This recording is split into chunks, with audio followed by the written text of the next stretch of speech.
Hello everyone. तो अगर UP police constable की तैयारी कर रहे हो तो आज की ये 25 क्वेश्चन आपको चैलेंज हो गए। इस 25 क्वेश्चन में से आपको 20 क्वेश्चन ठीक करने होंगे। अगर आपने 20 क्वेश्चंस का सही जवाब दे दिया इट मींस कि आपकी कांस्टेबल की तैयारी बहुत अच्छी तरीके से चल रही है। पहला क्वेश्चन आप देखिएगा कि पहला प्रश्न है, उत्तर प्रदेश में क्षेत्रफल की दृष्टि से सबसे बड़ा जिला कौन सा है? क्षेत्रफल की दृष्टि से अगर सबसे बड़े जिला की बात करी जाए तो वो होगा लखीमपुर खीरी, यानी कि ऑप्शन नंबर फर्स्ट मेरे भाई यहाँ पर आपका बिल्कुल करेक्ट होगा। लेकिन अगर सबसे छोटे की बात करी जाए तो वो हो जाएगा हापुड़। एक प्रश्न आपसे बार बार और पूछता है कि उत्तर प्रदेश की जो न्यायिक राजधानी है वो कौन सी है? तो भैया वो हो जाएगी प्रयागराज। ध्यान रखना, जुडिशली जो कैपिटल होगी वो हो जाएगी प्रयागराज। सोनभद्र की अगर मैं बात करूं तो यहाँ से एक फैक्ट याद रखना कि गोविंद बल्लभ पंत सागर झील कहाँ पर है? सोनभद्र में है। और अगर आपको उत्तर प्रदेश की परमाणु राजधानी यानी कि ऊर्जा राजधानी पूछे तो वो भैया कहाँ पर होगी? सोनभद्र में। ये क्वेश्चन ध्यान रखना, ऊर्जा राजधानी आपसे पूछ देता है कि उत्तर प्रदेश की ऊर्जा राजधानी। अच्छा, उत्तर प्रदेश की आर्थिक राजधानी अगर आपसे पूछा जाए तो वो कानपुर हो जाएगा। इतने सारे फैक्ट यहाँ से आप याद रखना। दूसरा देखो, उत्तर प्रदेश का राज्य का जो पशु है वो कौन सा है? राजकीय पशु कौन सा है? अब आप सोचोगे कि इतना सरल क्वेश्चन तो नहीं पूछ सकता, लेकिन वो यहीं पर आपको फंसाने की कोशिश करेगा। अब परीक्षा का पैटर्न बहुत ज्यादा बदल चुका है तो आपको उसी बदले हुए पैटर्न के अनुसार ही पढ़ना होगा। यहाँ पर ऑप्शन फर्स्ट देखिए लिखा है बारहसिंगा, ऑप्शन सेकेंड है दलदली हिरण, ऑप्शन थ्री है स्वेम्प्ट डियर, और मेरा सही जवाब जो हो जाएगा वो होगा ऑप्शन नंबर डी, यानी कि ये सभी समान है। ये सभी, ये जो तीनों नाम है ना, ये तीनों नाम एक ही पशु के हैं, बारहसिंगा को दलदली हिरण भी बोलते हैं, स्टेम्प डियर भी बोलते हैं, और यही तीनों मिलकर के यही तीनों उत्तर प्रदेश के क्या है? एक ही पशु के नाम है और यही उत्तर प्रदेश का जो राज्य की पशु माना जाता है। तो इसका ऑप्शन नंबर डी बिल्कुल करेक्ट होगा, ध्यान रखना, क्योंकि एग्जामिनर यहाँ से फंसा देगा आपको। उत्तर प्रदेश दिवस कब मनाया जाता है, ये बड़ा इंपॉर्टेंट है। यूपी का डे कब मनाया जाता है? इसका सही जवाब होगा 24 जनवरी, यानी कि ऑप्शन नंबर फर्स्ट यहाँ पर आपका बिल्कुल करेक्ट होगा, 24 जनवरी। इसके पीछे की कहानी क्या है? 24 जनवरी 1950 को हमारा उत्तर प्रदेश का नाम जो है ना वो उत्तर प्रदेश पड़ा था। इससे पहले क्या था? इससे पहले बहुत सारे संयुक्त प्रांत और इसके बाद में तुम्हारा संयुक्त प्रांत अवध क्षेत्र रहा, लेकिन फाइनली 1950 में, 24 जनवरी 1950 में उत्तर प्रदेश का नाम फाइनली क्या पड़ गया था? उत्तर प्रदेश पड़ गया था। इसीलिए हम 24 जनवरी को उत्तर प्रदेश का स्थापना दिवस मनाते हैं। ये हम कंटिन्यू मनाते चले आ रहे हैं 2018 से। उत्तर प्रदेश का जो उच्च न्यायालय है वो कहाँ पर स्थित है? उत्तर प्रदेश का उच्च न्यायालय आपको बताना, हाई कोर्ट। ये हाई कोर्ट उत्तर प्रदेश का कहाँ स्थित है? मैंने इससे पहले आपको बताया था कि हाई कोर्ट कहाँ स्थित है। अभी मैंने बताया था कि उत्तर प्रदेश की जो न्यायिक राजधानी है वो कहाँ पर है। तो भैया ये है प्रयागराज, यानी कि ऑप्शन नंबर बी बिल्कुल करेक्ट होगा। तो हाई कोर्ट भी कहाँ पर है? प्रयागराज में। उत्तर प्रदेश का हाई कोर्ट प्रयागराज में है, इसीलिए हम उत्तर प्रदेश के न्यायिक राजधानी को प्रयागराज ही मानते हैं। कानपुर चमड़े के लिए बहुत अधिक फेमस है और कानपुर को हम उत्तर प्रदेश का आर्थिक राजधानी मानते हैं। यहाँ बनारसी की चर्चा हुई है तो उत्तर प्रदेश की सांस्कृतिक राजधानी कौन सी है? बनारस हो जाएगी। ये सारे फैक्ट आप यहाँ से याद कर लेना। और जो लखनऊ होगी ये उत्तर प्रदेश की राजधानी होगी। उत्तर प्रदेश की राज्य की जो भाषा है ना, उत्तर प्रदेश की राज्य की ऑफिशियल भाषा कौन सी है? तो इसका मेरे भाई सही जवाब होगा हिंदी और उर्दू, यानी कि ऑप्शन नंबर सी बिल्कुल करेक्ट होगा। यूपी की जो ऑफिशियल लैंग्वेज होगी ना, जो कागज में जो डॉक्यूमेंट्स में लिख करके आती है वो हिंदी और उर्दू, ये दोनों ही उसकी ऑफिशियल लैंग्वेज है। यूपी लेखपाल में ये पूछा गया था, दुधवा नेशनल उद्यान ये किस जिले में है? दुधवा राष्ट्रीय उद्यान, ये आपसे यूपी लेखपाल में पूछा गया था, इस बार भी चांस है। इसका मेरे भाई सही जवाब हो जाएगा लखीमपुर खीरी, यानी कि ऑप्शन नंबर बी यहाँ से बिल्कुल करेक्ट होगा। लखीमपुर खीरी में पड़ता है दुधवा राष्ट्रीय उद्यान। पीलीभीत से एक फैक्ट याद रखना, पीलीभीत से जो है ना वो फुलहर झील निकलती है। फुलहर झील कहाँ पर है? पीलीभीत में। और फुलहर झील से ही निकलती है आपकी कौन सी नदी? गोमती नदी। ये फैक्ट ध्यान रखना, ये बहुत इंपॉर्टेंट है। गोमती नदी फुलहर झील से ही निकलती है। श्रावस्ती में क्या हुआ था एक बार मुझे बताना, गौतम बुद्ध से संबंधित ये जगह है श्रावस्ती। तो ये कुछ एडिशनल फैक्ट है जो आपको याद रखने हैं। उत्तर प्रदेश की सीमा कितने राज्यों से लगती है? ये उत्तर प्रदेश की भौगोलिक सीमा से एक प्रश्न बहुत सुनिश्चित होता है, बहुत अच्छा प्रश्न बनता है। इसका मेरे भाई सही जवाब हो जाएगा 9। इसका बिल्कुल करेक्ट क्या होगा? 9। तो यहाँ पर बेसिकली ध्यान रखना, एक यूटी हो जाता है आपका दिल्ली, 7 आपके स्टेट हो जाते हैं और इसके बाद में एक आपका इंटरनेशनल बॉर्डर हो जाता है नेपाल के साथ में।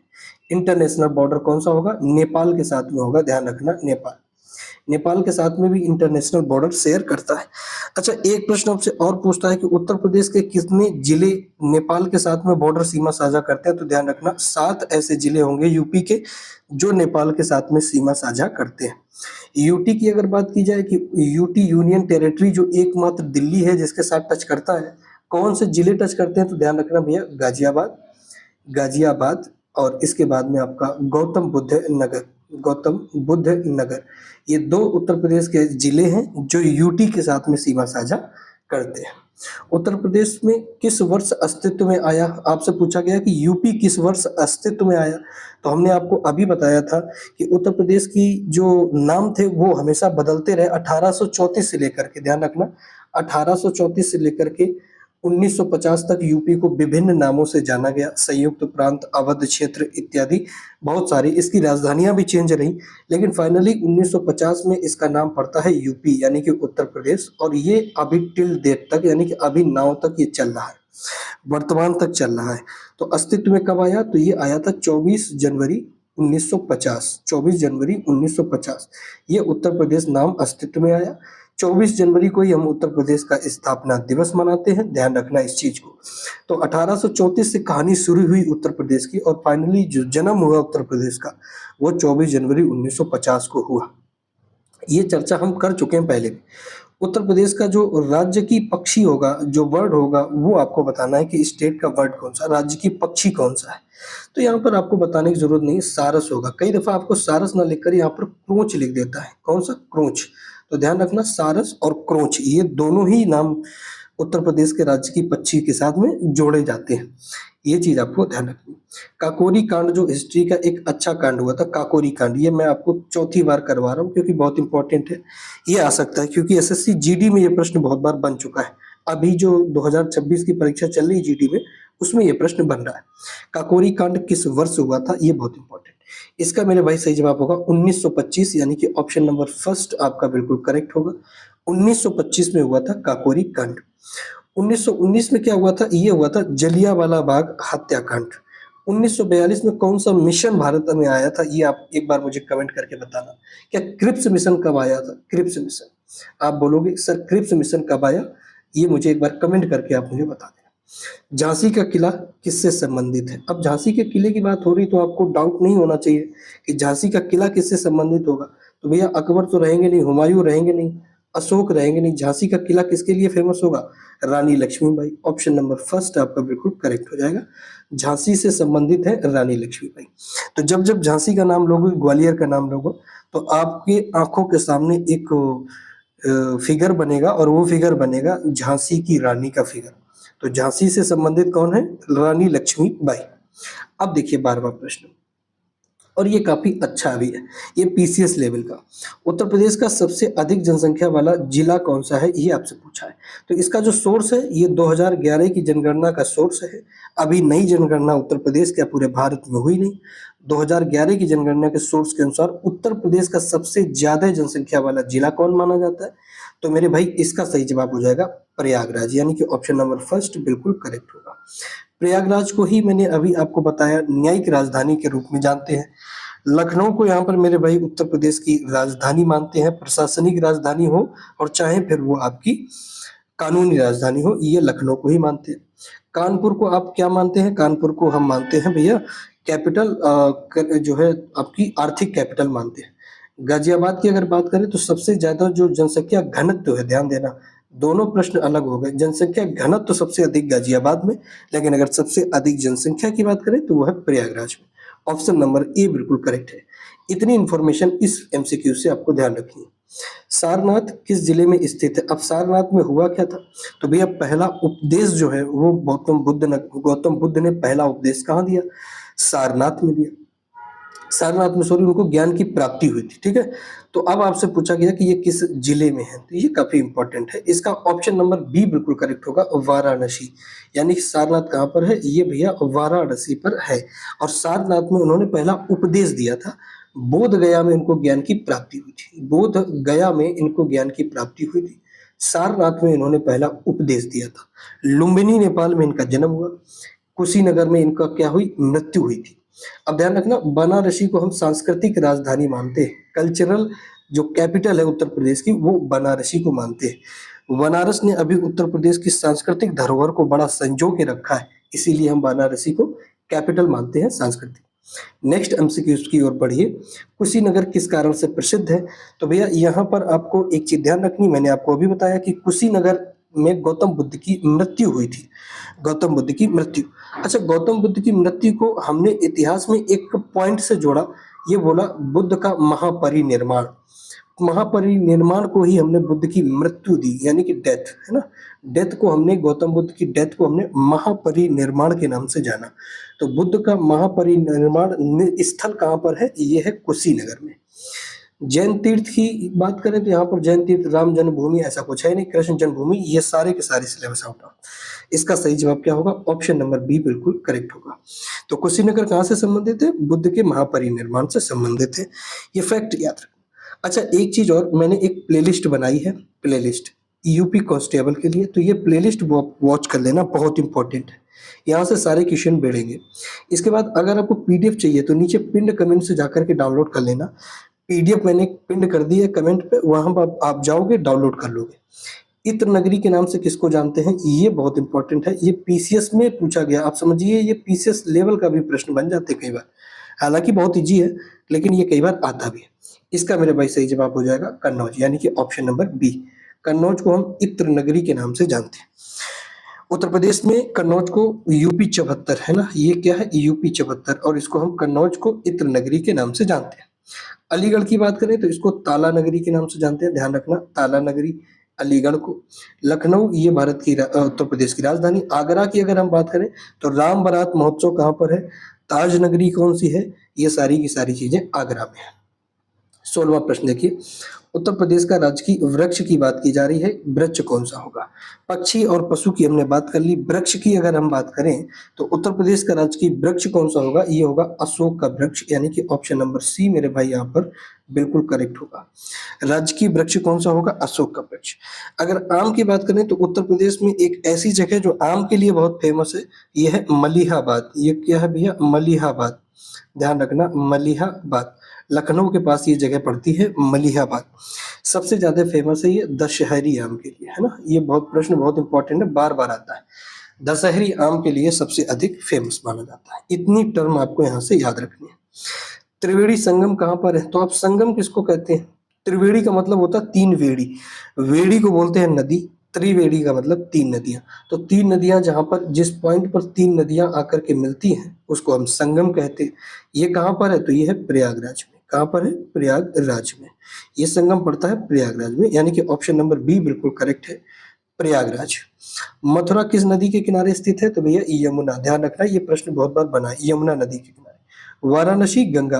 अयोध्या की बात करें तो सरयू। अयोध्या किसके किनारे? सरयू, ठीक है। चलो, प्रयागराज को मैंने बताया न्यायिक राजधानी के रूप में भी विकसित किया गया है।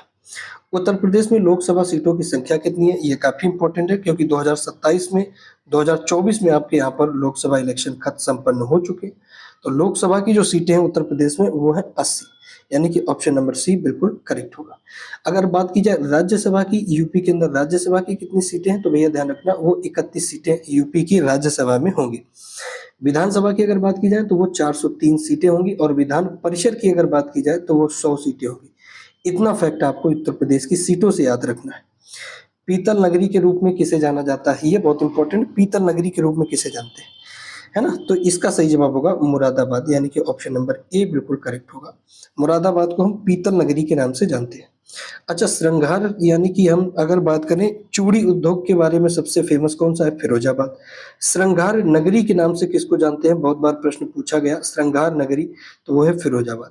सहारनपुर की अगर हम बात करें तो ये भैया एकमात्र जिले, एकमात्र राज्य से सीमा साझा करता है, छोटा सा हिमाचल प्रदेश, सबसे कम, लगभग 34 किलोमीटर के आसपास ये सीमा साझा करता है हिमाचल प्रदेश। अलीगढ़ की बात करें तो ये ताला उद्योग के लिए फेमस है।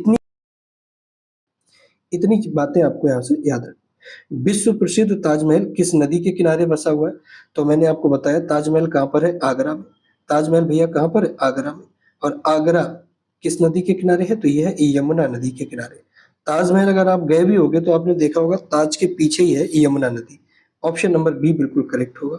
ताजमहल किसके नदी के किनारे है? यमुना नदी के किनारे ये बसा हुआ है। गोमती नदी कहाँ से निकलती है? फुलहर झील। कहाँ से? पीलीभीत से, ध्यान रखना। उत्तर प्रदेश का राज्य की जो पुष्प है वो मेरे भाई यहाँ पर कौन सा है? तो इसका सही जवाब होगा पलाश, यानी कि ऑप्शन नंबर सी बिल्कुल करेक्ट। यूपी का जो राज्य की पुष्प होगा ये होगा पलाश, ध्यान रखना। अगर बात करी जाए भारत का, तो भारत का भैया क्या हो जाएगा? ये भी आप मुझे एक बार कमेंट करके बताना। अब एक मेले से प्रश्न बनता है, देवा शरीफ ये कहाँ स्थित है? तो देवा शरीफ एक जगह है, यहाँ पर एक मेला लगता है देवा शरीफ मेला। ये कहाँ पर स्थित है? प्रतिवर्ष लगता है देवा शरीफ मेला। ये बहुत इंपॉर्टेंट मेला है, ध्यान रखना। यहाँ पर आप इंपॉर्टेंट लगा लेना, ये बहुत इंपॉर्टेंट। तो देवा शरीफ नाम की जगह स्थित कहाँ पर है, ये आपसे पूछा है। इसका मेरे भाई सही जवाब हो जाएगा बाराबंकी, यानी कि ऑप्शन नंबर ए बिल्कुल आपका ठीक होगा। ये लखनऊ के साथ में सीधा सीमा साझा करता है बाराबंकी। बाराबंकी में लगता है देवा शरीफ मेला। अयोध्या की बात करें तो राम मंदिर कहाँ पर है? अयोध्या। उन्नाव लखनऊ के साथ सीमा साझा करता है। इतनी बातें आपको इस एमसीक्यू से याद रखनी है। नैमिषारण्य किस जिले में है? ये आपको ध्यान रखना है। नैमिषारण्य किस जिले में है? ये प्रश्न इसलिए मैं कह रहा हूँ क्योंकि ये एसएससी जीडी 2026 में 2 शिफ्टों में ये प्रश्न आया है। तो ये यूपी कांस्टेबल में भी आ सकता है। इसका मेरे भाई यहाँ पर सही जवाब क्या हो जाएगा 23वें का? ऑप्शन नंबर बी सीतापुर, यानी कि ऑप्शन नंबर बी बिल्कुल करेक्ट होगा।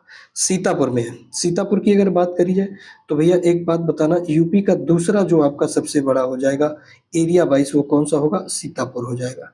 लखनऊ आपको पता ही है, उन्नाव, हरदोई की अगर बात करें तो हरदोई सबसे बड़ा, सॉरी, उत्तर प्रदेश के साथ कि लखनऊ के साथ में सीमा साझा करता है कौन सा? हरदोई। और हरदोई के साथ एक फैक्ट और जोड़ लेना, हरदोई जिला ऐसा जिला है जो यूपी के सर्वाधिक जिलों के साथ में सीमा साझा करता है। ठीक है, कितनों के साथ करता है जरा मुझे एक बार कमेंट करके बता देना।